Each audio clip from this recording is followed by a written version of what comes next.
Hi everybody, and welcome to this lesson on looking at the Jupyter Notebook and walking you through how to install Jupyter on your PC.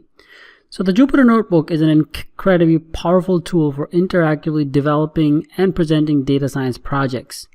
A notebook basically integrates code and its output into a single document that combines visualizations, narrative text, mathematical equations, and other rich media. The workflow promotes iterative and rapid development, making notebooks an increasingly popular choice at the heart of contemporary data science analysis and increasingly science at large. Best of all, as part of the open source Project Jupyter, they're completely free. Now, there are multiple different ways on how we can install and work with Jupyter. One way is we can work on it through the online interface, and you guys can see it's all cloud-based, so there's no installation that's required. All we simply do is navigate to the Jupyter website.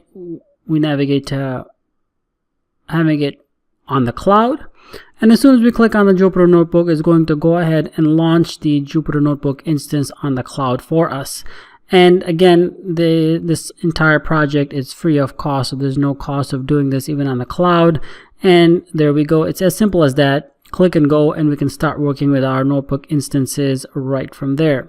Another way of installing Jupyter Notebook is on our local PC. One thing to keep in mind that you will need to have Python 3.3 or greater installed on your PC if you want to work with Jupyter Notebooks locally.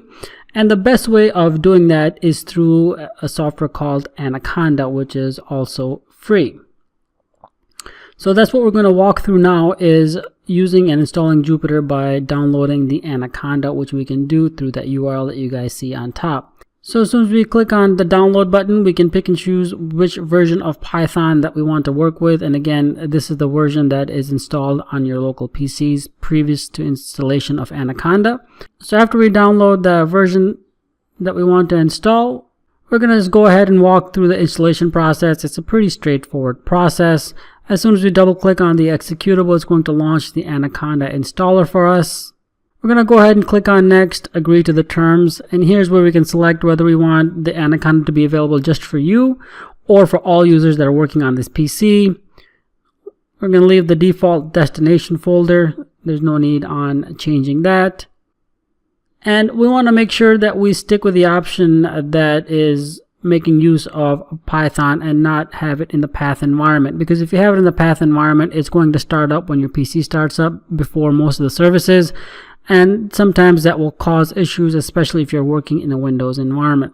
So we're going to go ahead and click on next and wait for the installation files to install on the PC. And there you go.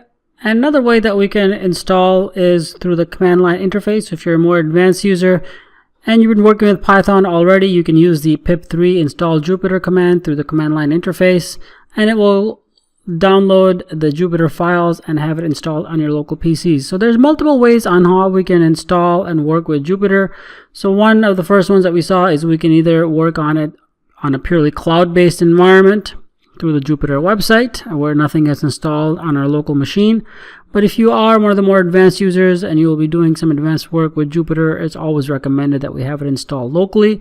And even on the local installation, we have a couple of options. We can either download the Anaconda and work on it through there, or we can download it directly to our machine through the command line interface. And again, the command for that is pip3 install Jupyter, which will download everything on our local machines in terms of the Jupyter Notebook instances, and we can work on it from there. So those are the three main ways that we can work with and download the Jupyter Notebook to start working with the data science on our local machines or through the cloud-based interface. And there we have it, and we have it just successfully installed it through the command line interface also.